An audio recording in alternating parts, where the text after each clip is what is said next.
শাড়ি থেকে শুরু করে মুখটা কতটা সুন্দর, টানা চোখের মাতৃ প্রতিমা যে থিমের ঠাকুরের মধ্যে চোখের কাজটা হয়।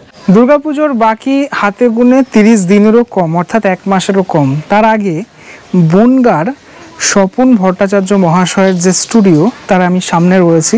কীরকম কী পরিস্থিতি সেটা দেখতেই প্রথমবার আসা হলো আমার বনগাঁতে। আমার একদম পিছনের অংশটাতে যে ঠাকুরটি তোমরা দেখছো, এটা একচালার মধ্যে একটি ঠাকুর হচ্ছে, যেটি যাবে হচ্ছে চাঁদপাড়াতে। এই চাঁদপাড়াতে যাবে এই ঠাকুরটা। তো এই বনগাঁর দিকে মানে মাটির যে গন্ধ সেটা কিন্তু একদমই আলাদা, মাটির যে ফ্লেভার।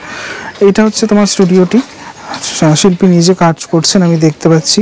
চলো একদম ভিতরের অংশটাতে চলে যাই, ঠিক কি কি ঠাকুর এবছর হচ্ছে, কি কি কাজ আমরা দেখব তার স্বপন ভট্টাচার্য মহাশয়ের, সেটা একটুখানি দেখানোর চেষ্টা করি। আমি প্রথমবারের জন্য আসলাম এখানে। এই যে দুই দিকে দুটি মাতৃ প্রতিমা আমি দেখতে পাচ্ছি। এখানেও মোটামুটি ওই কৃষ্ণনগরের আদলে মোটামুটি দেখা যায়, তাই তো? এখানে দেখতে পাচ্ছ যে এখানকার যে মাতৃ প্রতিমা কীরকম পোস্টারে রয়েছেন, এবং এই শাড়ি থেকে শুরু করে সবটাই এখানে পুরোটাই আমি যেটা দেখতে পাচ্ছি সেটা হচ্ছে মাটির কাজ। তো গণেশকে দেখো, এখানে গণেশ নৃত্যের ভঙ্গিমায় রয়েছেন এবং লক্ষ্মী ঠাকুর রয়েছেন পাশে, এবং পেঁচা ওই যে, ঠিক আছে, অন্য রকমভাবে কিন্তু এখানকার যে ঠাকুরগুলো আমি যেটা দেখতে পাচ্ছি, একটুখানি দেখাই তোমাদেরকে। সিংহ দেখো কী রকম পোস্টারে সিংহটাকে বানানো হয়েছে, এইভাবে রয়েছে সিংহ, ঠিক আছে। এবং দুটো অসুর, এদিকে একটি অসুর যেটি নিচের অংশ থেকে উঠেছে, এবং এদিকে একটি অসুর রয়েছে। আমি একটু এই পাশের অংশটাতে দেখাবো সরস্বতী ঠাকুরকে। হ্যাঁ দেখো, সরস্বতী এবং কার্তিককে দেখা যাচ্ছে একই সাথে এই দিকটাতে। ঠিক তার অপোজিটে আরও একটি প্রতিমা। এই প্রতিমার যে পিছনের চালির অংশটি, সেটা কিন্তু একটা এই রাজমহল টাইপের, যেরকম সেরকম টাইপের। কেননা এই স্তম্ভগুলো দেখে আমি যতটুকু বুঝতে পারলাম, ভীষণই সুন্দর একটি মাতৃ প্রতিমা। এই প্রতিমা দাঁড়িয়ে রয়েছে সিংহের ওপরে, মা এখানে দাঁড়িয়ে রয়েছেন। আর এখানকার গণেশকে আমি দেখতে পাচ্ছি এরকম পাগড়ি পরা অবস্থায় কিন্তু রয়েছে আমাদের গনু দাদা। ধীরে ধীরে এগিয়ে যাব পরবর্তী যে সেকশন, সেই সেকশনে দেখো কার্তিকেরও কিন্তু মাথায় পাগড়ি আছে। এখানে আর একটা ফাটাফাটি ঠাকুরটা দেখো তোমরা, দারুণ একটা ঠাকুর। এখানে শিল্পী নিজে এখানে কিন্তু মাটির যে কাজটা সেটা করছেন। এটা তোমার ওই যে জায়গার ঠাকুর সেটার নামটা লেখা রয়েছে এখানে। হ্যাঁ, পুরো ওয়াইডে ব্যাপারটা দেখানো সম্ভব নয়, কেননা অনেকটা অংশ জুড়ে, তবুও আমি যতটুকু দেখানো সম্ভব তোমাদের তো দেখাবো অবশ্যই।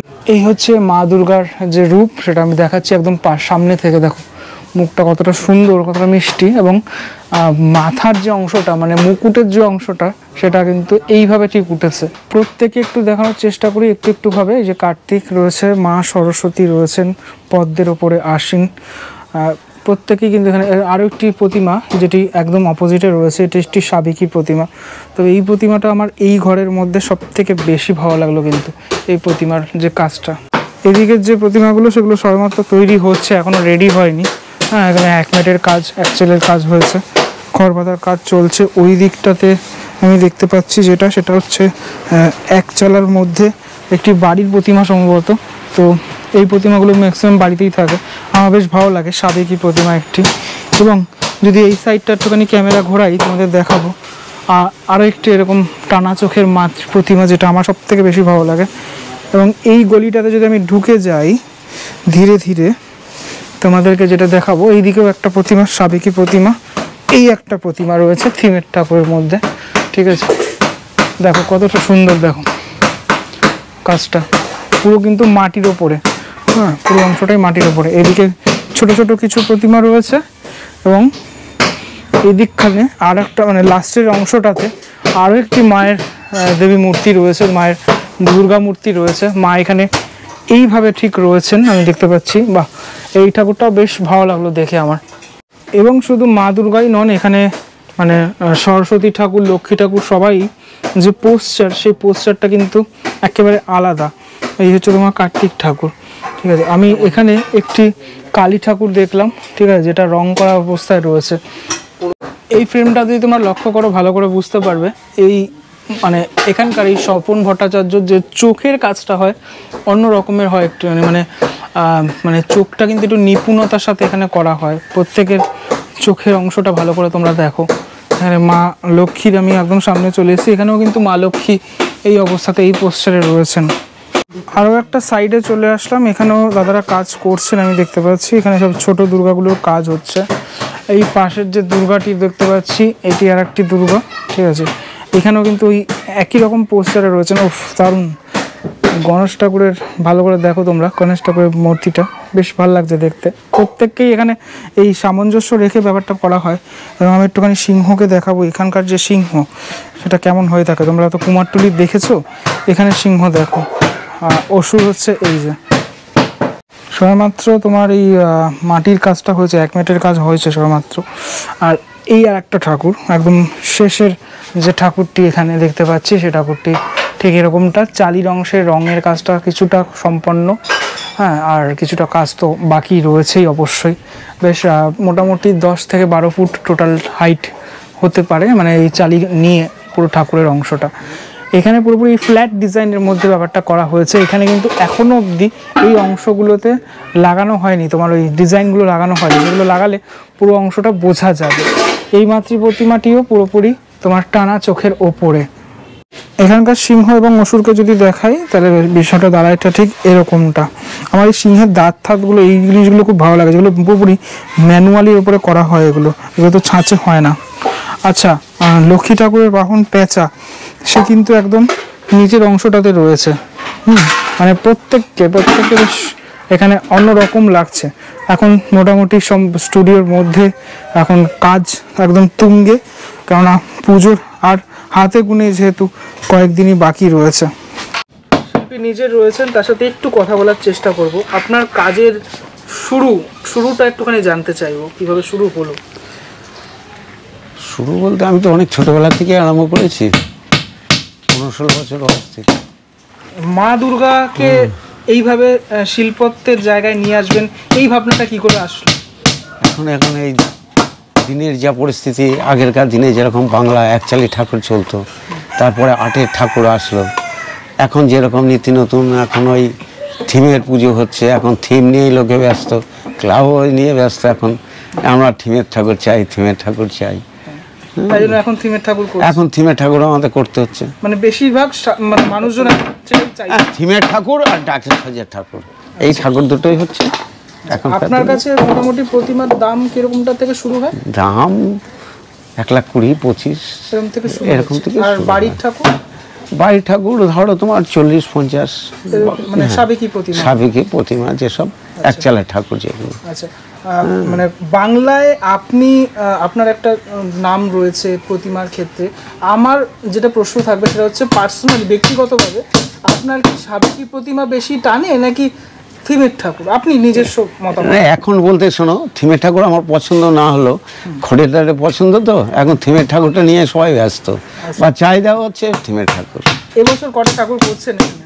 এবছর তোমার আমার ওই 30-35টা মতন। আচ্ছা, বাজার কি আগের থেকে বেড়েছে নাকি? হ্যাঁ, বাজারটা আগের থেকে, মানে বাজারটা খুব ঢিলাই ছিল। আচ্ছা, পরে বাজারটা যেরকম মানে উঠেছে, যেরকম সবাই এখন দুর্গা ঠাকুরের চাহিদাটা খুব বেড়েছে।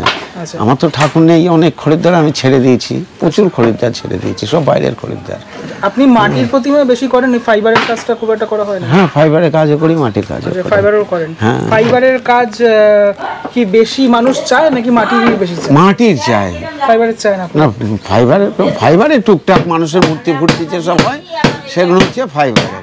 আর দুর্গা প্রতিমা খুব একটা মানে ফাইবারের চালু আছে, হয়তো বাইরের দিকে হয়তো চালু আছে, আমাদের এইদিকে বাংলাতে তো তোমার মাটির ঠাকুর নিয়েই সবাই ব্যস্ত। কত বছর হয়ে গেল এই প্রফেশনে? এখন ধরতে গেলে আমার প্রায় 50-55 বছর। 50 বছর হয়ে গেল? হ্যাঁ, 50 বছর হয়ে গেল। কেমন লাগে এই কাজটার সাথে? কিরকম লাগে? কাজ তো বাবা খারাপ না, এখন বাধ্য হয়ে খারাপ লাগে। এখন শরীরে যখন খুলে না খুলতে পারি, যখন বয়স তো হচ্ছে, হ্যাঁ, বয়সের উপরে করে।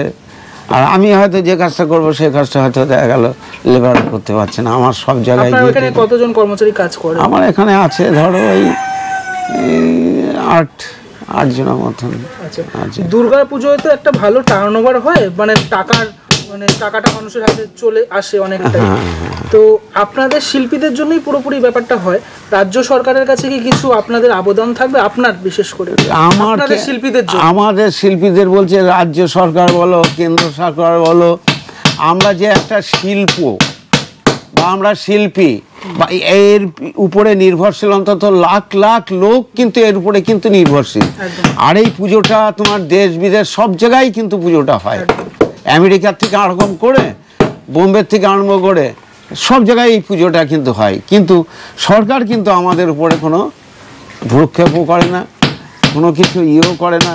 একটা বি বাঁধে যে তারও একটা ইয়ে আছে, কিন্তু আমাদের সেই জিনিসটা কোনো ব্যাপার না। আপনি কি চাইছেন তাহলে যদি কিছু বলেন আপনি? এখন চাইছি বলতে কি, যেরকম আমাদের আর্থিক অবস্থা যদি একটু ভালো হয়, আমি কিছু আরও ঠাকুর তৈরি করতে পারি, মানুষের সমাধান করতে পারি, তারপরে চাহিদাগুলো পূরণ করতে পারি, এইগুলো করতে পারি। তারপরে ধরো নিজের কারখানাগুলো যে অবস্থা ভগ্ন অবস্থায় আছে সেগুলোকে একটু ঠিকঠাক করে নিয়ে, তাহলে আমি ঠাকুরের রেটটা আরও একটু মানে ভালো পাই। একদম, অনেক ধন্যবাদ কথা বলার জন্য আপনার সাথে।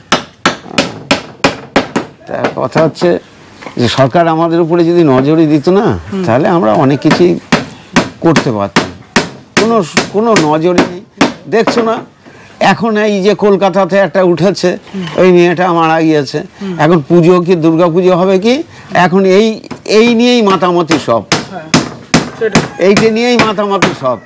কেন আমাদের বাঙালির শ্রেষ্ঠ পুজো হচ্ছে দুর্গা পুজো। আর এই দুর্গা পুজোটা নিয়ে কোনো যেন কলকাতাতে যেরকম একটা বড় একটা হইচইয়ের ব্যাপারটা দেখা যায় 2 মাস আগে থেকে, এখন দেখছি ওই মেয়েটাই দুর্গা ঠাকুর, বুঝতে পেরেছো? এখন ওই নিয়েই হইচইটা হচ্ছে এখন। শুধুমাত্র কুমারটুলি নয়, কুমারটুলির বাইরেও এরকম অজানা অনেক জায়গা আছে যেখানে শিল্পীরা তাদের শিল্পত্ব দেখান। হ্যাঁ, সুন্দর সুন্দর ঠাকুর তৈরি হয় সেখানে। আমি সেরকম জায়গায় যাওয়ার চেষ্টা করি। কেমনটা লাগলো ভিডিওটা সেটা আমাকে অবশ্যই জানিও। পরবর্তী ব্লগে দেখা হচ্ছে খুব শীঘ্রই, ততক্ষণের জন্য বিরতি নেবো। ভালো থাকো সবাই, টাটা।